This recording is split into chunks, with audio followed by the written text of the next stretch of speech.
Hello, good morning po mga kabayan. Today po, hello. Ngayon po ay magluluto po tayo ng ulam na para sa pananghalian. Ang ating pong lulutuin ay ginataan po na chicken. Ginataan pong manok. Yan. Ito po yung manok. Siguro ko mga kalahating kilo po ito. Tapos meron din po tayong papaya. Inislice ko na po yan. Ng ganito lang po kalalaki. Yan. At ito naman po yung ating ibang ingredients.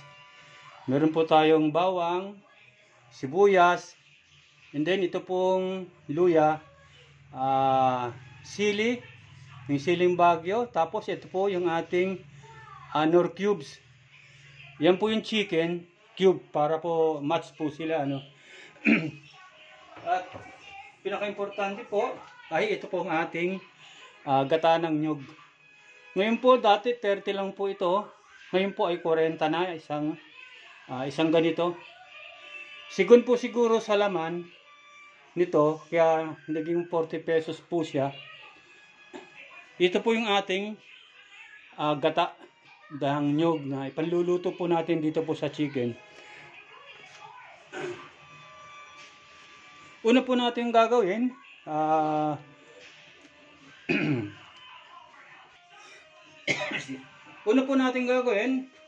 bubuksan po natin to. Yan. Yung medium heat lang po yung ating kailangan. Ito po yung kawali. Maglalagay na po tayo ng mantika. Diyan po sa kawali. Yan. Hintayin lang po natin siyang uminit. Tapos ilalagay na po natin itong ating mga gagamitin. Unahin po natin itong bawang. Then sunod sibuyas. Saka itong tinatawag na luya. Yan po yung pasunod-sunod. Ako po ganyan ka po kasi ako magluto. Inuuna ko po ang bawang, sibuyas, then itong luya.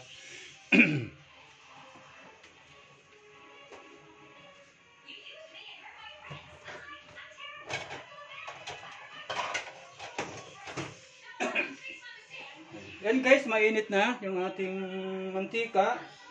Ilalagay na natin itong ating bawang. Haluin lang po natin siya para wag po masyadong matutong. Ang gawin po natin dito, hintay lang natin siyang bumungo ng konti. Susunod na po natin yung ating sibuyas.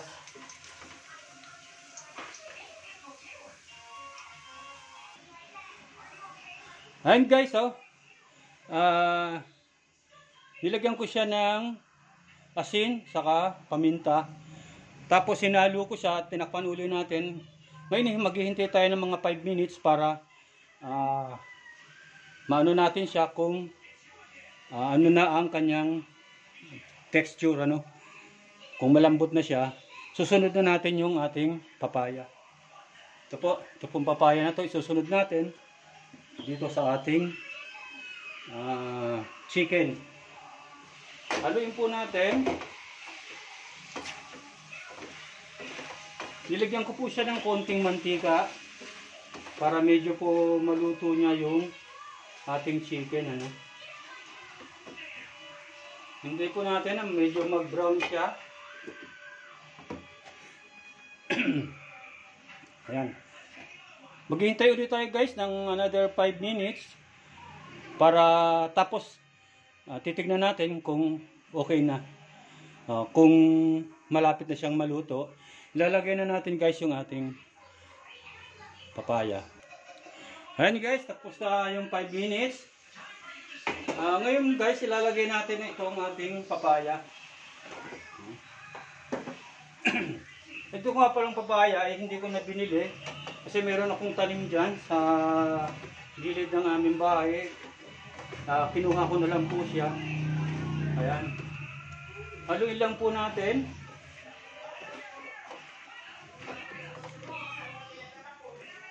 Tapos po lagyan natin siya ng konting tubig. para maluto po yung papaya.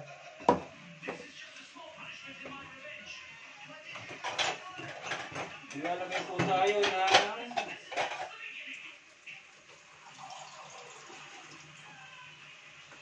yan. Yun. Yan.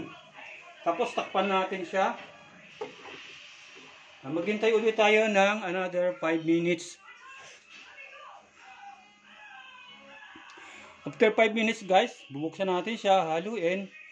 Then, hanggat pag hindi pa siya naluto guys, takpan ulit natin. Then, hintay ulit tayo ng another 5 minutes. Ayan guys, kumukulo na siya, no? Hihintay lang natin siyang kumulo ng mga 3 minutes. Then, haluin na natin ulit siya. Babalik rin natin yung mga karne ng manok para po maluto po lahat. Pantay po yung kanyang pagkakaluto. Ano po? Maya-maya po, after po 3 minutes, hahaluin po natin siya ulit. And guys, 3 minutes. Nang nakalipas na guys, hahaluin na natin siya ulit. Para maluto po yung nasa ibabaw. Katulad po nito pong papaya. Hindi pa po siya masyadong luto. Ayan.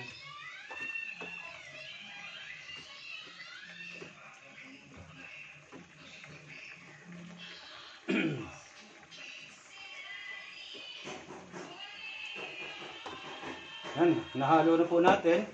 At ang gagawin po natin, tatakpan ulit po natin.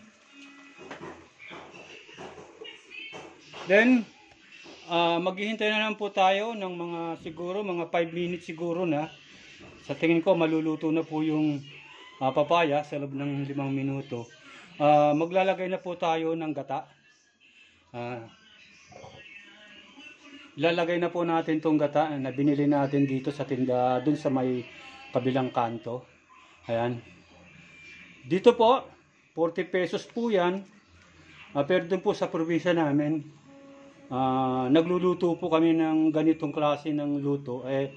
Ano po yun? Mga 2 nyug na malalaki. Para po pag luto niya, para yung nagmamantika po siya. Yun po ang napakasarap na luto. Doon po sa amin sa probinsya namin sa Bicol. Ganyan po kami magluto ng manok na ginataan. Mga 2 ano po ng nyog. Yung sinasabi natin na 2 piraso. Yan po, 2 piraso ng nyog na malalaki. Yun po ang ginagata namin sa manok. Tapos po, pag nangmantika na po siya, yun, saka naman po siya hahanguin. Hintay lang po natin, mga 5 minutes po siguro. Ilalagay na po natin yung gata. And guys, 5 minutes na yung nakalipas, ano? Kaya lang guys, tinignan ko guys yung ating niluluto. Meron pa siyang konting sabaw. Ayan. Dapat guys, wala na siyang sabaw. Para paglagay natin ng ating gata, yun yung magluluto na ng ating chicken saka yung papaya na nilagay natin. Kaya eto, medyo natin yung sabaw niya para isasunod na po natin ilagay yung ating gata. Ano po? Ayan guys, pakita ko sa inyo, mayroon pa siyang sabaw. Ayan guys, oh. Dapat yan guys, wala na, okay, konti na lang. Dito madami pa kasi, pero okay na, hindi pa naman masyadong luto yung papaya saka yung manok. Mas maganda kasi guys, pagkagat mo pati yung buto, baka pwede mo nang kainin. Yan guys. Hihintayin na lang natin medyo mag-subside o yung ating tubig o yung sabaw bago natin siya lagyan ng ating gata. And guys, gagawin natin, tatakpan muna natin uli. Maghintay tayo mga 2 minutes. Siguro medyo na yung sabaw niya. Kunti na lang. Hintay tayo guys ng 2 minutes. And guys, 2 minutes na yung nakalampas. Bubuksan natin, titignan natin kung ano na yung sabaw niya. Yan guys, okay na. Ilalagyan na natin itong ating gata.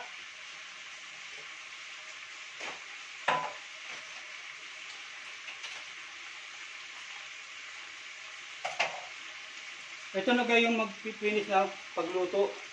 Yan.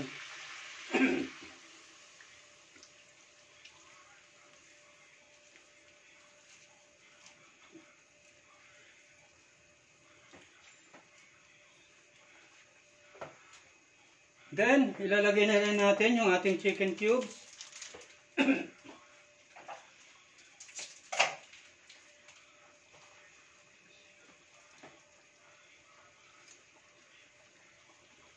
Ito guys, ilalagay na natin itong ating chicken cubes, ano?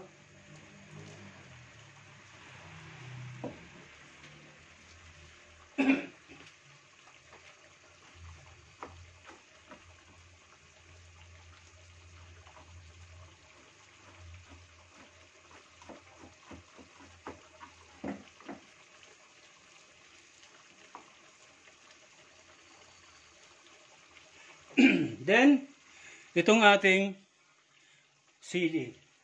Lagay natin lang natin dito sa kanya. Yan. Ngayon guys,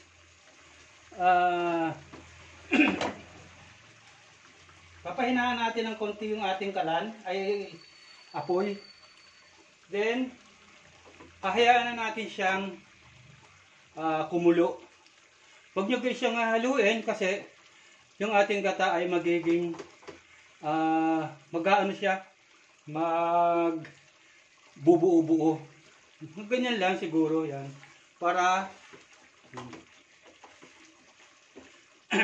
kasi kaya mas maganda yung nagmamantika yung ating niluluto. Ngayon guys, huwag natin siyang tatakpan para hindi mamuo yung gata. Ano? Hayaan na rin natin siya na maluto. Siguro mga 5 minutes uli guys. Try natin siyang tignan kung okay na yung kanyang pagkaluto. Hintayin natin siya. Makikita natin guys dito na parang nagmamantika na yung kanyang gata. Yun ang masarap doon. Ano guys? Nilagyan ko na siya kanina ng asin saka ng paminta. Huwag natin lalagyan ng asin kasi baka umalat siya. Kasi guys, yung ating cubes ay medyo ano na yun, maalat. Kaya okay na yung ating nilagay na asin. Tapos, titikman na lang natin siya. Siguro guys, mga after another 5 minutes. Okay.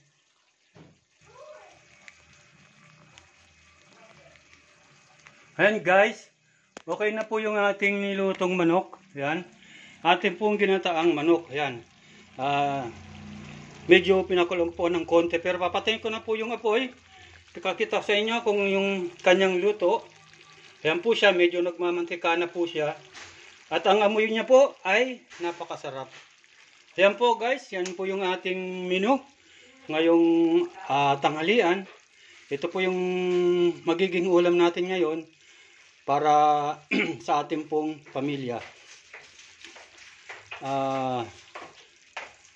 Salamat guys dun po sa mga manonood dito pong aking video. Ito pong nilutong ginataang manok na may papaya. Ayan. Mamaya po, na natin siya.